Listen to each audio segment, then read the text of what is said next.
Hello friends, आप लोग कैसन बानी। और हम लोग पता हो कि आप लोग ठीक होखम। और जौन कि ये समय हम अपन घर से ठीक सामने पंचमुखी हनुमान जी के ठीक सामने ठोकर पे बानी और एक नया ब्लॉग बना के शुरुआत करत तनी, जो कि देखत तनी कि ब्लॉग हमसे अच्छा बनत कि नहीं बनत। और वही प्रयास करते हैं ब्लॉग बनावे खातिर। और जो भी ब्लॉग में जो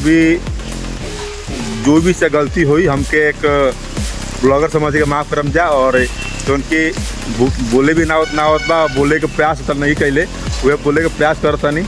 और सपोर्ट जरूर करिए करम जा रहा लोग। और बताइए लोग कैसन बानी, ठीक बानी। जो उनकी आज मौसम बहुत ख़राब रहा, तो उनकी आज कम से कम बारिश से हपच के बारिश पड़ रही इतना।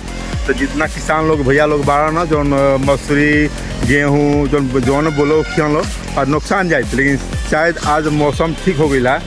तभी हमको लगा था कि एक गिलास पानी भर बारिश हो गई बाटे, कभी उसको प्रभाव ना पड़ी। और जो देखिए ठीक हमारे सर के ऊपर धूप आवा था, मौसम फिर सही हो गई बा। और हवा बहुत अच्छा बहुत बा। और देखिए हमार जो कि जहाँ बानी हम वीडियो बनावा तनी, देखिए यहाँ फिटनेस से लेके सब यहाँ व्यवस्था यहाँ बाटे। तो लोग देखिए पहला आइटम जो देखते पहला आइटम देखिए सही बा कि ना। देखिए हई जाम हो गई बा। हई इस समय लड़का लोग इस समय वर्कआउट नहीं करते लो, इस जाम चलत ताटे। देखिए हई लेकिन फ्री बा, देखिए फ्री बा। हई देखो तनी ई सही बा कि ना। हाँ इहो ठीक बा, हाँ इहो ठीक बा। हई देखी ई जाम बा कि ना इहो जाम नहीं के ना, ये जाम बा। और सीटम मारे वाला हो, चेस्ट हो और थाई हटे।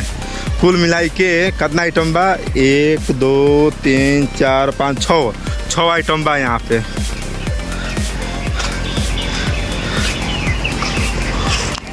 देखिए यहाँ पूरा हरा भरा बा एकदम।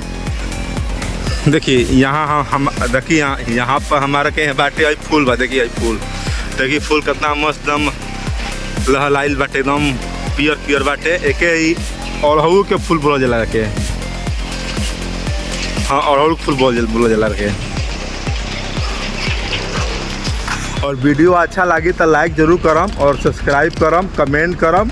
और बताएं हमारा वीडियो कैसन लागल है, ब्लॉग कैसन लागल है।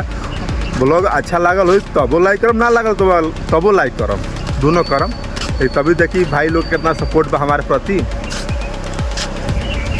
बाय।